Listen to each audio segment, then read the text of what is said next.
Главные события уходящей среды 10 сентября в материалах наших корреспондентов. Это итоги дня в студии. Петр Васильев, здравствуйте. Коротко о темах. Минфин страны ускорит расширение программы дальневосточной ипотеки по поручению Владимира Путина. Она распространится на новые категории граждан. Расскажем подробности. Отопительный сезон в течение недели начнется во всех районах Якутии. Сейчас котельные полностью заработали в 32 муниципальных образованиях. Вместе мы сила. В Якутске завершился гражданский форум 2025. Узнаем, что обсуждали активисты. Колл-центр единой диспетчерской службы здравоохранения продолжает внедрять новые и совершенствовать уже имеющиеся сервисы. Дистанционные помощники теперь умеют записывать пациентов к врачу и могут принять вызов на дом. Спорт без границ. В матче добра сошлись Unified команды по мини-футболу. Это команды, объединяющие здоровых атлетов и спортсменов с интеллектуальными нарушениями. Минфин страны ускорит расширение программы дальневосточной ипотеки по поручению президента страны Владимира Путина. Она распространится на новые категории граждан, сообщил замминистра финансов страны Иван Чебесков. Работа в этом направлении ведется в ускоренном режиме. Дальневосточная ипотека, напомню, была запущена в декабре 2019 года, а арктическая в декабре 2023. С текущего года программа носит название «Программа льготной ипотеки на Дальнем Востоке». Она позволяет получить жилищный кредит по ставке в 2% годовых. В Якутии план завоза в навигацию выполнен почти на 70%. Завоз грузов в навигации находится в активной фазе. Общий объем 1 148 000 тонн. На сегодня отгружено 930 тысяч, что составляет 81% от плана. Доставлено 797 000 тонн или 69%. Отмечено повсеместное снижение уровней воды на северных реках, а также сложные метеоусловия на морских участках транспортных маршрутов. Тем временем отопительный сезон уже стартовал в 32 районах Якутии, а до конца этой недели начнется на всей территории республики. Еще ждут тепла Нюрбинские и Вилюйские районы. Подробности у Даяны Федоровой. План подготовки котельных к старту сезона выполнен на 90%. Отопительный сезон стартовал в 32 районах Якутии, но пока отопление отсутствует в Вилюйском районе. Дети не учатся из-за низких температур в помещениях. Проблема в том, что не подключили отопление. Из-за этого мы не принимаем детей в детский сад уже 4-й день. И дети Жемконской средней школы имени Николая Алексеевича Кондакова тоже 4-й день не учатся. 34-й муниципалитет Нюрбинский. В районе котельные готовы. Тестовые ремонтные работы провели, но тепла нет. Подачи электроэнергии недостаточно. Отключение по котельным проведена, и на сегодня где-то 8 теплопунктов, 21 котельная и объекты собственного видения. Это гаражи, хозяйственные объекты, конторы отключены у нас от электричества. Необходимо отметить, что запуск тепла – процесс не одномоментный. В среднем заполнение систем отопления, регулировка внутридомовых систем управляющими организациями может занять до 4 дней, в зависимости от мощностей теплогенерирующих станций. Вопрос на контроле у руководства региона. По вопросам энергоснабжения, электроснабжения, источников тепловой генерации, источников вообще в целом объектов жизнеобеспечения, есть ряд муниципальных образований, где есть ограничения, но эти вопросы в ближайшее время будут решены, и энергоснабжение на постоянной основе от сетей компании «Якутскэнерго» и «Сахаэнерго» от гарантирующих поставщиков будут восстановлены для надежного обеспечения теплоснабжения. При отсутствии отопления в доме первым делом жильцам необходимо обратиться в свою управляющую компанию. Также уточнить информацию можно, обратившись в единую дежурную диспетчерскую службу муниципального образования и в администрацию района. Якутяне надеются, что тепло придет в дома уже в конце этой недели. Даяна Федорова, Артем Наговицын, Якутск. 11 сентября в Нерюнгри начнется поэтапное подключение тепла. В рамках подготовки к отопительному сезону энергетики провели большой объем работ. Так, уже завершен ремонт магистральных теплосетей. На Нерюнгринской ГРЭС прошли учебные тренировки с персоналом. В плановом режиме производится накопление запасов топлива. В октябре завершится капремонт энергоблока номер 1. Также для повышения надежности оборудования станции на некоторых объектах реализация ремонтной кампании будет продолжена. Напомню, решение о подаче тепла принимается при установлении среднесуточной температуры наружного воздуха +8 и ниже в течение 5 суток подряд. В первую очередь запуск тепла будет произведен в социальных объектах, жилых домах города и поселка. Структурное подразделение Минскогрэс полностью готово к началу отопительного сезона. Проведены гидравлические испытания тепловых сетей, выполнен ремонт вспомогательного оборудования. Накопленные запасы топлива превышают нормативы Министерства энергетики. На завершающей стадии капитальный ремонт энергоблока номер 1. Подача тепла конечным потребителям зависит не только от Минскогрэс, но и от слаженной работы управляющих компаний и ТСЖ.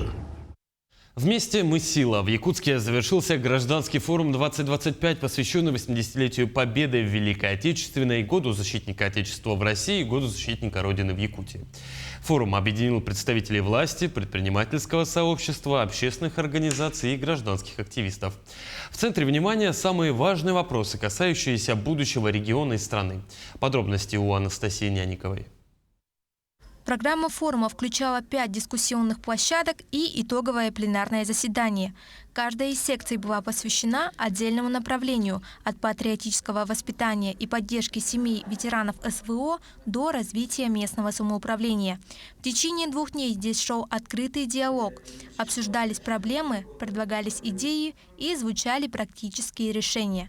Сегодня очередной раз мы проводим с помощью Общественной палаты гражданский форум, который является традиционной площадкой консолидации общества, на которых обсуждаются насущные проблемы, которые интересуют общество в данный момент. Конечно, это вопросы специальной военной операции, реализация 33-го федерального закона, вопросы воспитания подрастающего поколения, развития патриотизма у нас в республике и в стране. Поэтому эти вопросы, которые являются на данный момент, на мой взгляд, ключевыми, являются очень важными для именно обсуждения органов, представителей органов власти и общественников. На площадках по развитию гражданских инициатив участники представляли проекты, которые уже доказали свою эффективность на местах и делились опытом их реализации. Речь шла не только о республиканских, но и локальных практиках от небольших организаций и сельских сообществ. Наши площадки, эксперты, а также участники, неравнодушные граждане поделились лучшими практиками, какие у них были идеи и как они смогли их реализовать в жизни. Наши выступающие спикеры именно поделились инструментами реализации гражданских инициатив. Площадка «Эстафета поколений» была посвящена воспитанию подрастающего поколения и сохранению исторической памяти. Участники обсудили новые форматы патриотического воспитания, начиная с дошкольных учреждений до студенческих проектов. Наша площадка называется «Эстафета поколений» и приурочена году юбилея Великой Победы, году защитника Отечества в России и в республике. У нас 3 мероприятия. Первое мероприятие прошло уже вчера. Это семинар для представителей дошкольных образовательных организаций по внедрению программы патриотического воспитания для детей, которые ходят в детские сады. Вопросы развития инициатив также рассматривались в практическом ключе. Обсуждались, какие механизмы позволяют поддерживать проекты на уровне федерации и республики и как продвигать те идеи, которые рождаются в районах и селах. Мы обсуждали очень много подходов, как развивать, в частности, инициативы, как им продвигаться и пробиваться, давать эффект. В частности, наша подгруппа работала после того, как мы послушали экспертов на стратегической маленькой такой сессии. У нас был вопрос механизм продвижения инициатив.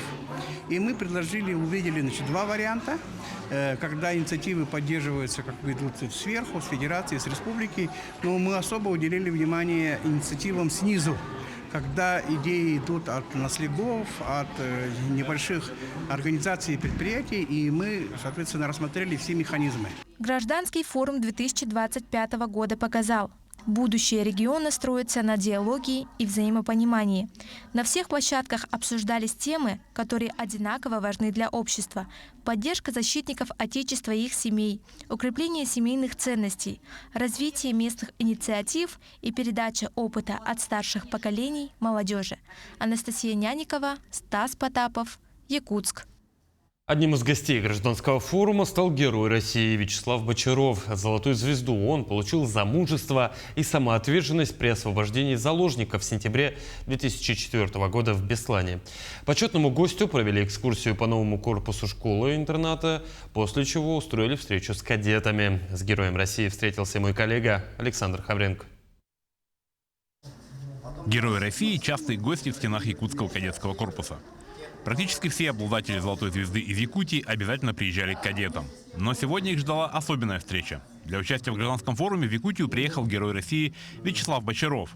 Более 30 лет он отдал службе в вооруженных силах и Федеральной службе безопасности. Принимал участие в боевых действиях в Афганистане, на Северном Кавказе. В составе отряда специального назначения «Вымпел» ФСБ России участвовал в освобождении заложников в Беслане. Выйдя в отставку, боевой офицер перешел на общественную работу, в частности, связанную с патриотическим воспитанием молодежи. Это своего рода госзаказ на гражданина. Ведь нельзя пользоваться, будем так говорить, использовать молодого человека от момента рождения до момента, когда он стал уже трудовым или оборонным ресурсом, если им не заниматься, а пользоваться только тем, что выросло. Вот когда мы будем пользоваться тем, что выросло, без процесса вот этого примера, традиции, воспитания и так далее, то я скажу, что нам всем тогда надо будет двойку поставить. И именно своим примером Вячеслав Алексеевич вдохновляет молодежь на служение Родине. Его рассказы в рамках диалога с героем дают молодым людям возможность понять, как относиться к профессии защитника Родины. После разговора с героем Российской Федерации у нас поднимается боевой дух. То, что мы начинаем понимать, то, что данные герои во славу Отечества боролись с терроризмом. И мы все хотим стать военными и сотрудниками правоохранительных органов. У человека уже большой боевой опыт в боевой службе. Так что мы все хотели бы стать как он, как примером. Вячеслав Алексеевич считает, что только личным примером старших можно и нужно воспитывать молодежь. И если герой России, офицер с боевым опытом, из первых уст расскажет о службе и защите Родине, то шансов воспитать достойных граждан у нашей страны будет в разы больше. Александр Хавренко, Артумен Наговицын, Якутск. Остались считанные дни до старта военно-тактического турнира «Путь воина». В Доме правительства состоялось совещание по урегулированию вопросов по организации команд. Команды из Якутии, Волгоградской области, Хабаровского края и Тюменской области активно готовятся вступить в схватку. Основной площадкой турнира станет Чучур-Муран. Финалисты будут проходить испытания с GPS-трекером, максимально приближенные к боевым условиям, в том числе по пилотированию дронов. Соревнования начнутся 15 сентября и завершатся 21-го. Бойцам СВО на передовую передано 2 снегоболотохода и 2 электромотоцикла. Данная техника была представлена якутскими производителями на Восточном экономическом форуме в столице Приморья Владивостоке. Также продолжается и сбор и доставка автотехники, гуманитарной помощи, продуктовых наборов и адресных посылок для военнослужащих. Оперативный штаб республики продолжает работу по дополнительному обеспечению снаряжением и оснащением участников специальной военной операции от Республики Саха-Якутия. Так, на проведенном Восточном экономическом форуме в городе Владивостоке была организована выставка, где наши производители выставили свою-то продукцию, в том числе и обменялись мнениями для улучшения нашей техники. В преддверии единого дня голосования, который состоится уже в это воскресенье, кандидаты в органы местного самоуправления подводят предварительные итоги агитационных мероприятий. Последние штрихи перед муниципальными выборами наводят и избирательные комиссии. Подробности у Руслана Павлова. Осталось несколько дней до муниципальных выборов. Кандидаты в Алданский городской совет депутатов и на должность главы поселения анализируют результаты предвыборной агитации и оценивают шансы на победу. В избирательных комиссиях строят прогнозы другого характера. Всех интересует активность электората и явка избирателей на выборы. Но если вспомнить прошлые годы, явка у нас 5 лет назад была около 40%. Надеюсь, и 14 сентября явка будет такой же, а может быть и больше. Все зависит от нашей активности наших избирателей, от их гражданской позиции.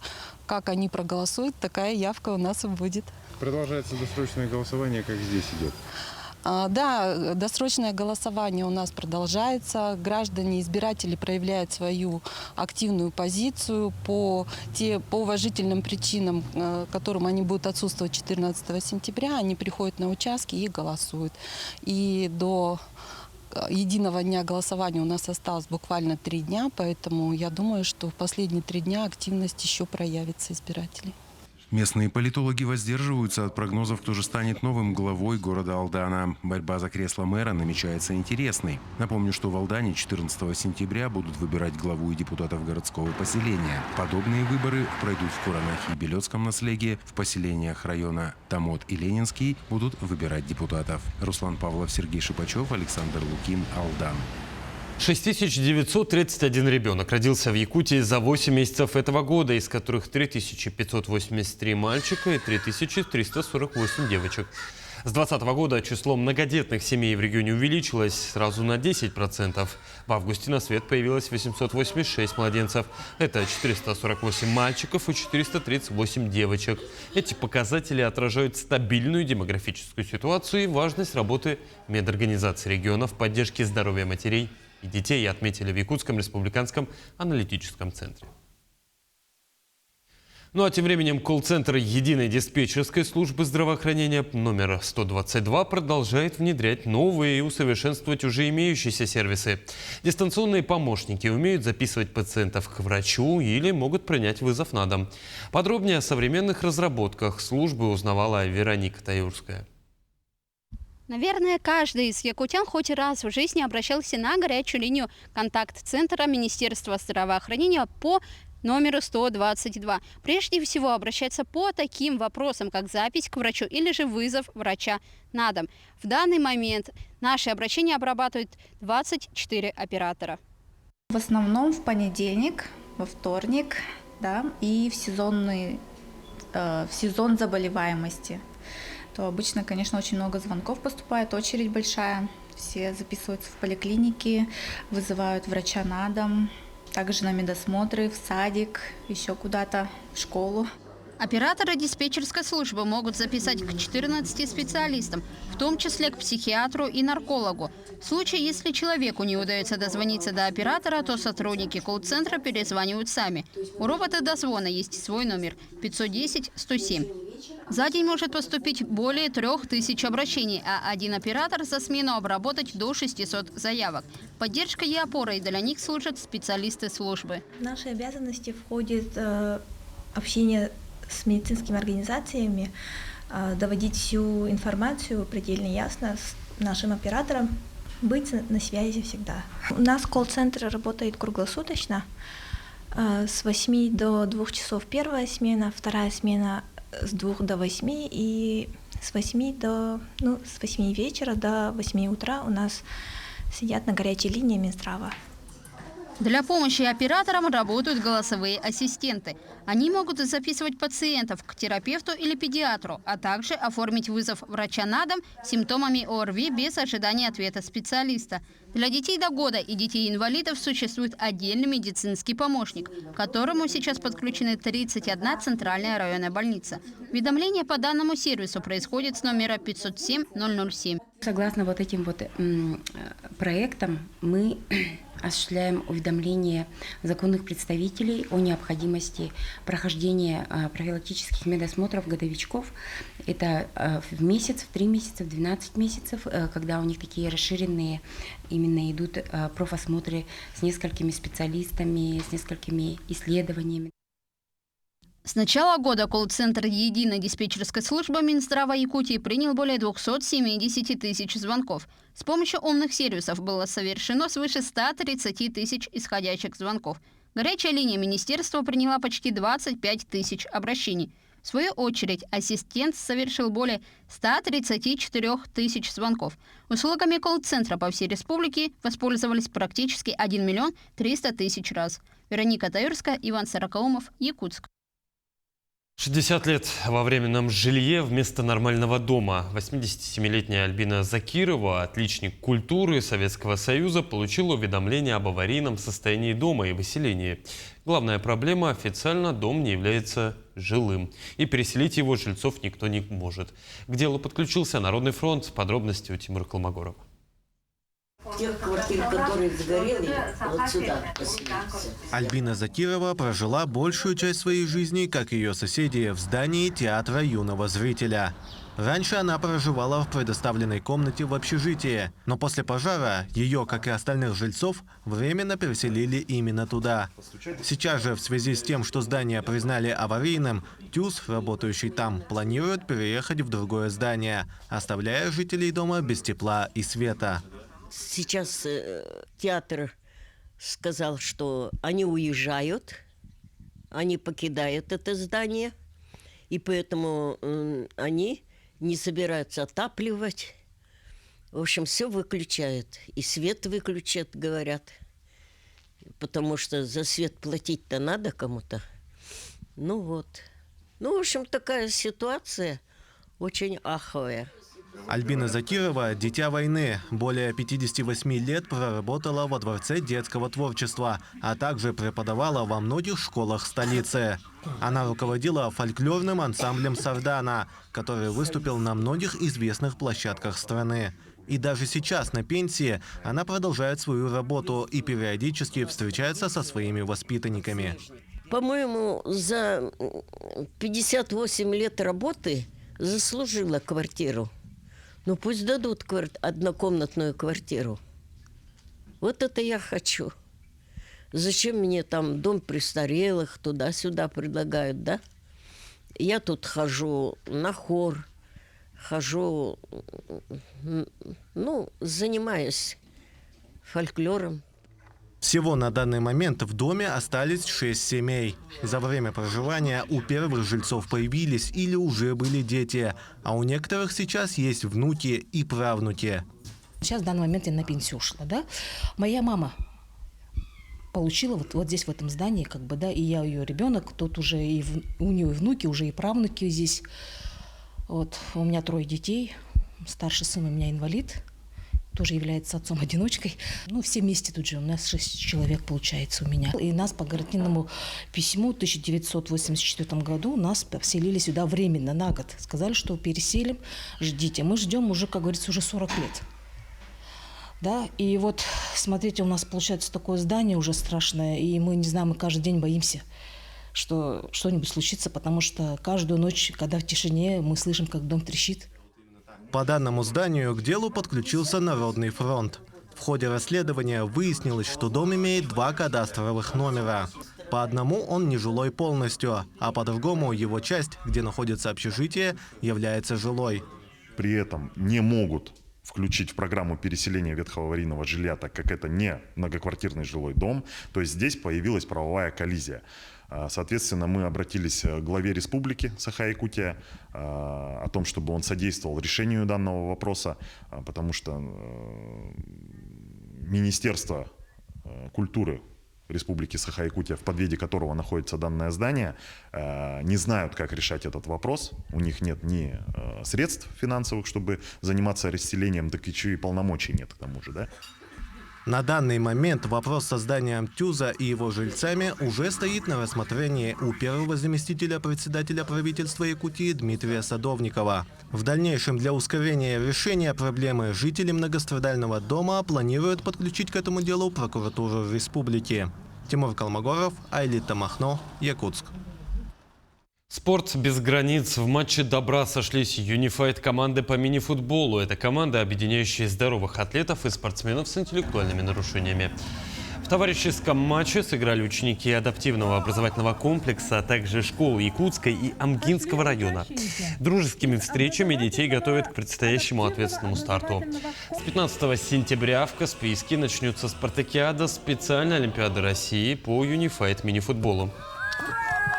Нас позвали, именно матч добра. Впервые это проходит в Махачкале, в городе Каспийске, и мы там приглашены, поэтому мы упорно готовимся и туда поехать и участвовать. Во всей республике мы набрали команду с Амгинского коррекционной школы, тоже дети с интеллектуальным нарушением, и нашей адаптивно-образовательный комплекса, и СОЖ номер 1, Э21. Таким увидели этот день наши корреспонденты, но я с вами прощаюсь. До встречи.